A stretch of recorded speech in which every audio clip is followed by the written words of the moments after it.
Milí priatelia, som pevne presvedčený o tom, že mnohí z vás, podobne ako ja, využili svoju možnosť a vypočuli si príhovor premiéra Slovenskej republiky Roberta Fica na jeho facebookovej stránke.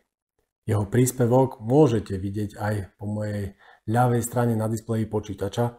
A v tomto príspevku Robert Fico opisuje situáciu spred niekoľkých rokov, keď ako premiér vetoval na úrovni premiérov členských štátov Európskej únie povinné migračné kvóty, čo je a bolo chválenia hodné. Avšak tam Robert Fico neprestal. Pokračoval v tom videu a hovorí o situácii, ktorá je v Európskej únii dnes viac než závažná. Ale nie som si úplne istý, či jeho prístup nie je až príliš laxný. Pretože Európska únia a jej úradníci, ktorí samozrejme nemajú mandát a neboli nikým volení, si našli spôsob, ako právo veta na úrovni premiérov prelomiť. V Európskom parlamente totiž to bol kvalifikovanou väčšinou schválený legislatívny návrh na povinnú solidaritu. Ako keby sa to slovné spojenie vôbec dalo vytvoriť, veď solidarita predsa by nemala byť povinná a ani vynútená. Avšak jedno aj druhé je v Európskej únii dnes pravdou. Pretože slovenský štát by podľa tejto legislatívy mal ročne prijímať 285 nútených alebo nám vnúcovaných migrantov. Robert Fico samozrejme tvrdohlavo odmieta. A s tým tiež súhlasím. Avšak vôbec sa nebráni tomu, aby slovenský štát, a teda my Slováci a slovenskí občania, platili pokutu za každého jedného neprijatého migranta, ktorého nám Európska únia vnúcuje. A teda nás, Slovákov a slovenský štát by takéto pokuty ročne stáli 5,7 milióna eur. Lenže toto video nie je o počtoch a o miliónoch, aj keď sa to samozrejme týka problematiky. Toto video je o tom, že svojím vlážnym prístupom Robert Fico a tou ochotou platiť za tých neprijatých migrantov v podstate súhlasí so stratou práva veta.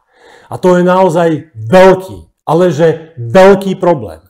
Pretože to právo veta nie je na to, aby bolo len odklonená naša pozornosť. To právo veta nie je na to, aby boli zaslepení občania jednotlivých členských štátov Európskej únie. A teda, že by boli zaslepené tie národy členských štátov únie, ako je teraz za mňou Palo Rusko.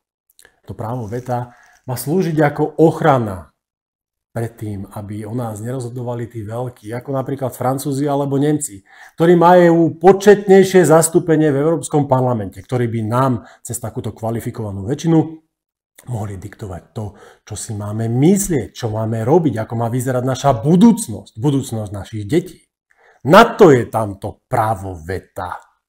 A to právo veta nemôže byť popierané ani úradníkmi, ale ani premiérom Slovenskej republiky. Pretože sa to tak do tej psej matere nerobí. Je to amatérizmus. A práve taký ostrelaný politik, štátnik a právnik by mal vedieť to, že tým úradníkom trebalo hneď ukázať nevôľu platiť nejaké sankcie alebo pokuty.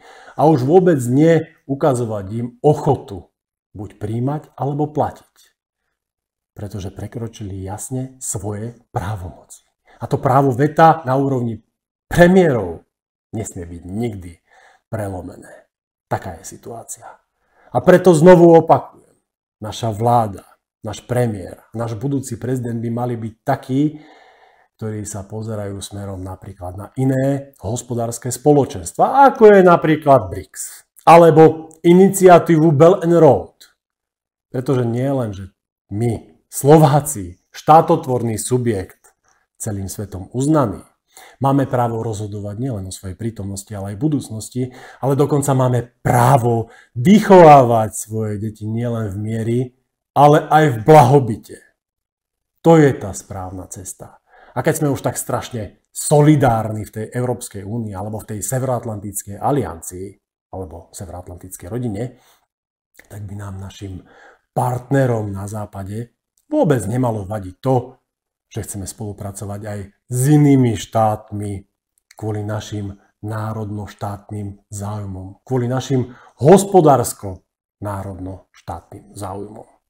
Veď predsa solidárni partneri si nepodkopávajú nohy a už vôbec nepokutujú svojich partnerov kvôli tomu, že majú trošku iný pohľad na tú svetovú politiku ako oni sami. Pretože tak sa to robí do psej matere.